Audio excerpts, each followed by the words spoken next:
he said to us, and I don't remember the exact words, but the equivalent was, "It's time for me to go to Bailey-Boushay, isn't it?"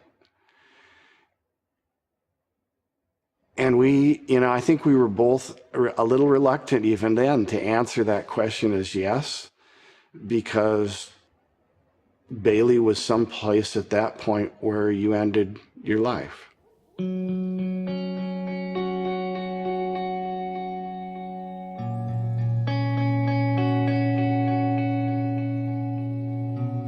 At that time, Bailey was essentially a hospice. We were taking care of people with end-of-life illness, nearly without exception. I would work that week and come off my days off and come back and they would be gone. So it was hard on everybody getting used to that much death, yet still trying to maintain a positive outlook, positive attitude. Surprisingly enough, it was possible. These were some of the most loving, supporting people you could find anywhere. Every staff member I was introduced to would give me a hug and would say, "Welcome to Bailey." And I thought that was kind of odd because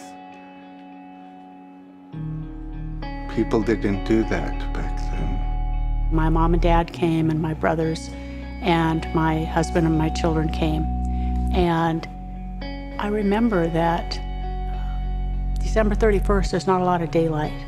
And Pat turned his face to the light, and 2 tears ran down his face.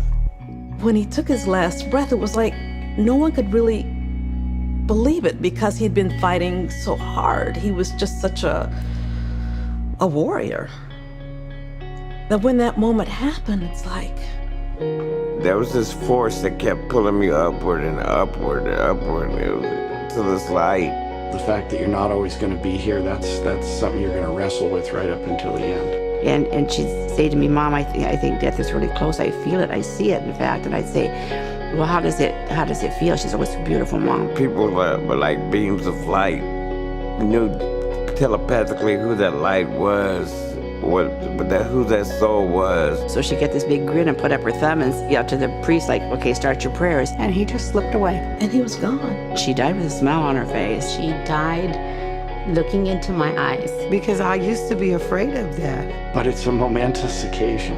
When you're involved with somebody who is on that path towards death, and it's sooner rather than later, it is intense, and everything means more, and everything is more important, and everything matters.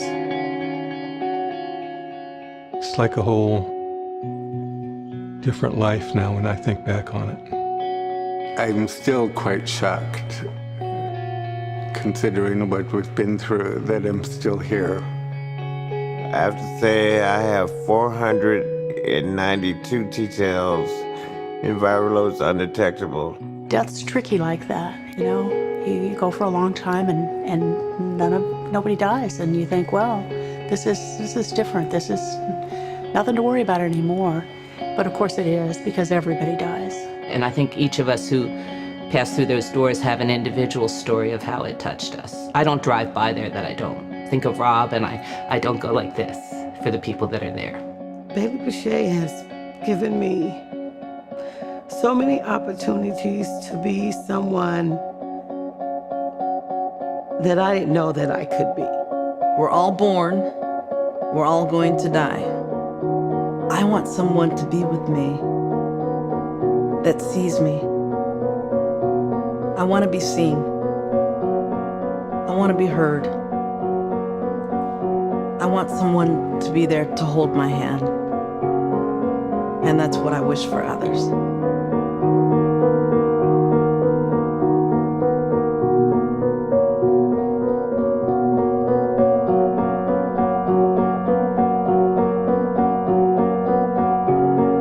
That is the essence of love.